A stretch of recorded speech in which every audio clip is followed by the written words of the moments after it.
Assalamualaikum warahmatullahi wabarakatuh. Perkenalkan kami dari kelompok 5 akan mempresentasikan hasil makalah kami yang berjudul UMA SBY atau UMKM Mahasiswa Surabaya. Next.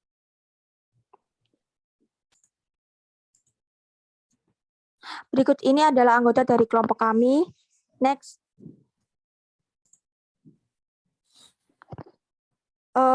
Latar belakang.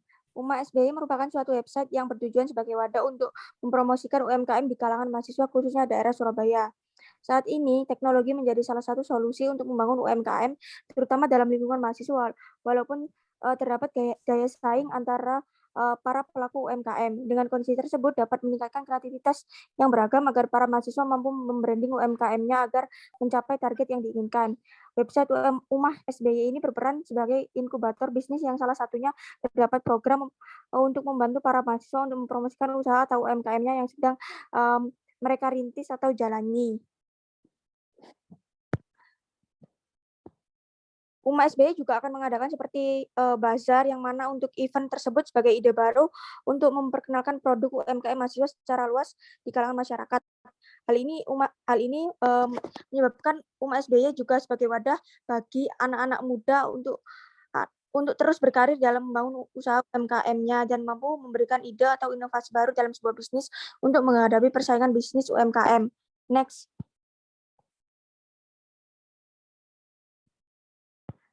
Rumusan masalah dari makalah kami yaitu yang pertama, apakah website UMA SBY ini dapat menjadi sebuah peluang usaha? Yang kedua, bagaimana perancangan UMA SBY yang dapat digunakan dengan mudah di masyarakat?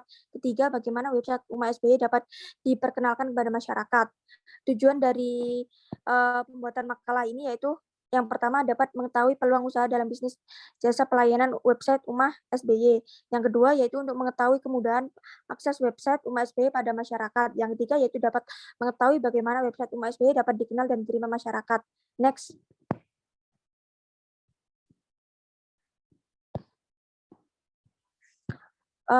Manfaatnya yaitu yang pertama sebagai media penjual dalam mengelola dan stok barang. Yang kedua mempermudah penjual dalam memantau bahan dagang yang habis. Next. Selanjutnya akan diteruskan oleh rekan saya.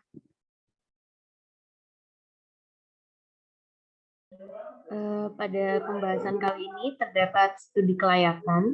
Nah, dalam studi kelayakan di UMA SBY itu terdapat agar kita dapat mengetahui faktor karakteristik apa saja yang terdapat pada UMA SBY, yang dimana terdapat poin penting yakni strength, weakness, opportunity, dan threat. Studi kelayakan pula didefinisikan sebagai suatu kegiatan yang mempelajari dengan pendalaman terkait usaha yang akan dijalankan, di mana ada 5 aspek penting yakni pasar dan pemasaran, lalu teknis dan produksi, lalu manajemen, keuangan, hukum, dan perizinan. Next. Yang kedua terdapat analisa model bisnis. Jadi model bisnis tersebut itu untuk mempermudah para pelaku UMKM dalam merancang bisnis tersebut, mengevaluasi dan mengelola bisnisnya. Terdapat 9 komponen penting yaitu customer segment, value proposition, channel, customer relationship, revenue stream, key research, key activity, key partnership, structure. Next.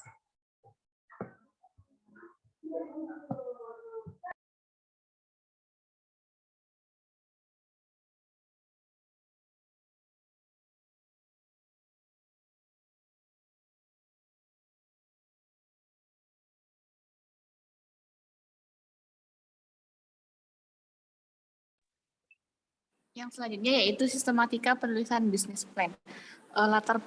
Yang pertama yaitu latar belakang ide startup. Pada bagian ini mencakup hal-hal penting yang berkaitan dengan bisnis plan. Bagian ini berisikan alasan mengapa mengambil atau membuat bisnis plan tersebut, tujuan dan manfaat dari bisnis plan ini. Yang selanjutnya yaitu studi kelayakan startup. Bagian ini berisi analisis rencana bisnis yang akan dibuat. Bagian ini juga berisi proses evaluasi yang bertujuan untuk menilai prospek rencana bisnis. Analisis dilakukan dengan menilai analisis SWOT yang meliputi kekuatan, kelemahan, peluang, dan ancaman. Yang selanjutnya yaitu analisis model bisnis. Analisis model bisnis adalah bagian yang disatukan untuk menggambarkan bisnis yang sedang dibangun. Bagian ini juga menjelaskan model yang digunakan oleh perusahaan yang Anda buat. Selanjutnya yaitu sistem pembuatan rencana bisnis. Bagian ini menjelaskan secara singkat langkah-langkah untuk membuat rencana bisnis. Bagian ini menjelaskan poin-poin yang terkait dengan pembuatan rencana bisnis. Yang selanjutnya yaitu pemasaran awal dan manajemen operasi. Bagian ini berisi informasi tentang memasarkan atau mempromosikan rencana bisnis. Manajemen pemasaran ini menggambarkan bagaimana sistem pemasaran menyajikan rencana bisnis yang dibuat kepada masyarakat umum. Untuk operasi startup, kami akan menjelaskan sistem operasi untuk memaksimalkan hasil dari rencana bisnis yang dibuat. Salah yaitu manajemen startup HRM. Bagian ini merupakan bagian yang berisi mengenai penentuan peran kerja dalam mengelola bisnis plan yang dibuat, di mana penentuan peran kerja dipilih untuk mengefisienkan dan mengefektifkan berjalannya bisnis plan yang dibuat. Yang selanjutnya itu analisis biaya dan keuangan awal. Bagian ini memberikan informasi awal tentang biaya yang terkait dengan pembuatan rencana bisnis. Bagian ini yang menjelaskan dan menyajikan semua bentuk pengeluaran dalam desain rencana bisnis, yang selanjutnya yaitu startup berkelanjutan. Bagian ini berisi tentang visi dan misi rencana bisnis yang dibuat. Visi itu sendiri merupakan pernyataan yang menggambarkan kondisi ideal yang dapat dicapai dan mengandung nilai-nilai, keyakinan, dan hal-hal yang berbeda dari rencana bisnis lainnya. Misi, sisi lain adalah pernyataan yang membatasi ruang lingkup transaksi di masa depan. Yang selanjutnya akan dijelaskan oleh teman saya.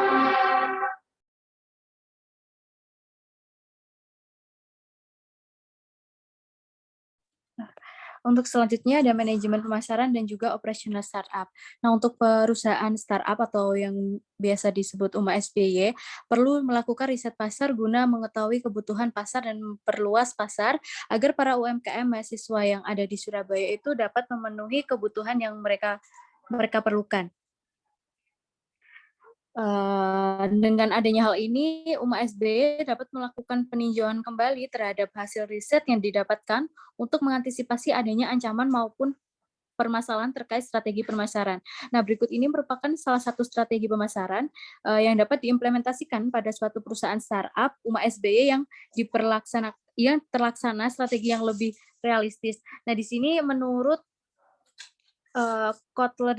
Kotler, ada segmentasi menyebutkan bahwa segmentasi ini sebagai proses pengelompokan individu ataupun pembeli yang berpotensial berdasarkan kesamaan minat, daya beli, dan juga gaya hidup. Nah, untuk yang kedua ini ada targeting. Nah, menurut Kotler dan Keller 2012 juga menyebutkan bahwa serangkaian proses ini adalah memulai untuk memilih segmen pasar yang hendak dimasuki. Nah, UMA SBY juga perlu memperhatikan keputusan dalam menetapkan segmen pasar yang akan ditinjau kembali. Nah, untuk yang ketiga ada positioning.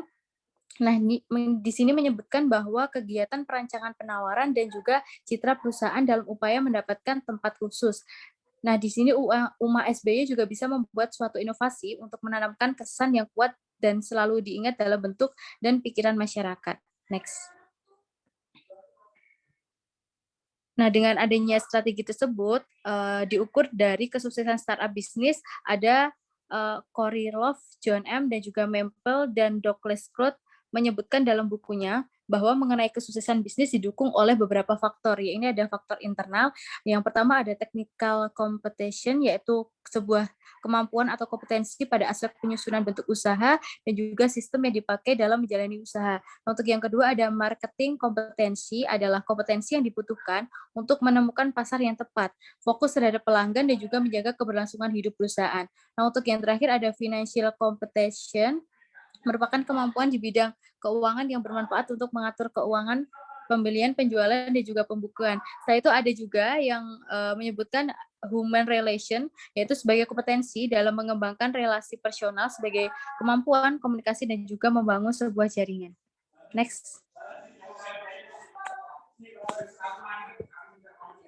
Selanjutnya, manajemen SDM startup. Manajemen sumber daya manusia adalah upaya bahkan sistem yang memungkinkan adanya pengembangan sumber daya manusia yang berfungsi melakukan perencanaan sumber daya manusia, penerapan, perekrutan, pelatihan, pengembangan karir, karyawan atau pegawai, serta melakukan inisiatif terhadap pengembangan sebuah organisasi atau dalam hal ini perusahaan. Langkah-langkahnya yaitu sebagai berikut. Yang pertama ada perencanaan SDM, Yang kedua, proses rekrutmen. Yang ketiga, evaluasi kerja. Yang selanjutnya ada sustainable startup. Bisnis startup ini akan terus berkembang dengan baik seiring berjalannya waktu dan mampu mengikuti tren yang akan terus berkembang. Dalam berkelanjutan, startup ini sangat penting agar dapat memberikan wadah bagi para pelaku usaha UMKM untuk memasarkan produknya melalui Umah SBY secara gratis dan juga diharapkan dapat bekerja sama dengan baik dengan para investor, dapat menarik para pelaku usaha UMKM untuk dapat bekerja sama dengan Umah SBY dalam mempromosikan usahanya agar produk UMKM tersebut dapat terkenal hingga ke mancanegara. Terima kasih. Wassalamualaikum warahmatullahi wabarakatuh.